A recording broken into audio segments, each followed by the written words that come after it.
p53 is a tumor suppressor protein. When a cell gets affected by an external stress, p53 regulates different genes and proteins that conduct the cells to either its death or its repair. It has been shown that this suppressor protein is regulated by the enzyme MDM2. This process resembles a negative feedback loop between both proteins, in which the MDM2 is inhibiting p53. Be that as it may, recent studies has brought up the idea that other feedback loop may affect this dynamic. Two examples are the p53-WIP1 and the p53-ATM.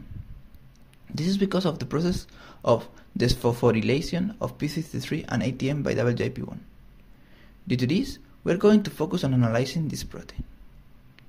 It has been shown that the p53 dynamics changes depending on the stimuli type. Gamma radiations produce a sequence of pulses in the concentration of p53 over time. UV radiations produce instead a long pulse, while anti-cancer drugs such as etoposide and Lutein-3A produces a short pulse of first and then a small oscillation tail.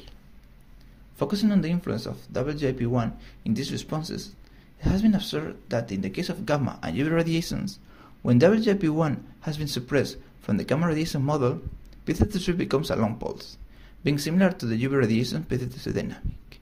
In Lutein-3A, it has been seen that when the WIP1 is inhibited, p53 exhibits an increment towards a constant value. Finally, for etoposide, the changes are not greatly remarkable when WIP1 is inhibited.